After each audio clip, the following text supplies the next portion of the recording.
শিক্ষানীতিৰ বিভিন্ন দিশ তাক ৰূপায়ণ কৰা আমি ইতিমধ্যে আৰম্ভ কৰিছোঁ।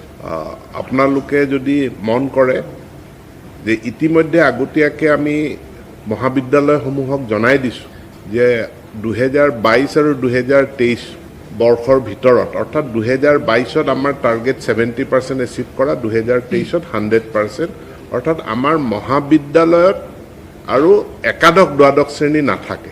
একাদশ দ্বাদশ শ্ৰেণীটো এতিয়াৰ আগৰ কনচেপ্টটো আছিলে 1 to 10, গতিকে স্কুল শিক্ষান্ত পৰীক্ষা দশম শ্ৰেণীত শেষ হয়, মেট্ৰিকত শেষ হয়, কিন্তু এতিয়া 1 to 12 এইটো হ'ল বিদ্যালয় শিক্ষাৰ কনচেপ্ট।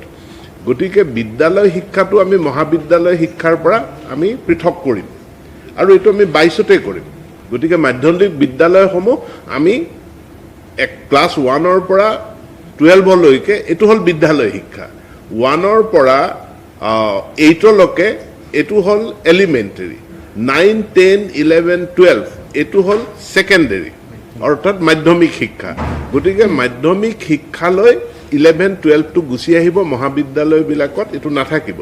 অন্য হাতেদি মহাবিদ্যালয়বিলাকতো স্নাতকোত্তৰ শ্ৰেণীসমূহ আৰম্ভ কৰাৰ কাৰণে আমি বিভিন্ন পদক্ষেপ ইতিমধ্যে আৰম্ভ কৰিছোঁ। এতিয়া নতুন শিক্ষা নীতি য'ত 5+3+3+4 হ'ব, ইয়াৰ যিটো একেবাৰে তলৰ খাপৰ 5 মানে গাঁথনিটো, য'ত আমি 3 বছৰ বয়সৰ পৰা আৰম্ভ কৰিম, তাৰ কাৰণে শিক্ষা বিভাগ আৰু সমাজ কল্যাণ বিভাগ আমাৰ মাজত আলোচনাবিলাক চলি আছে।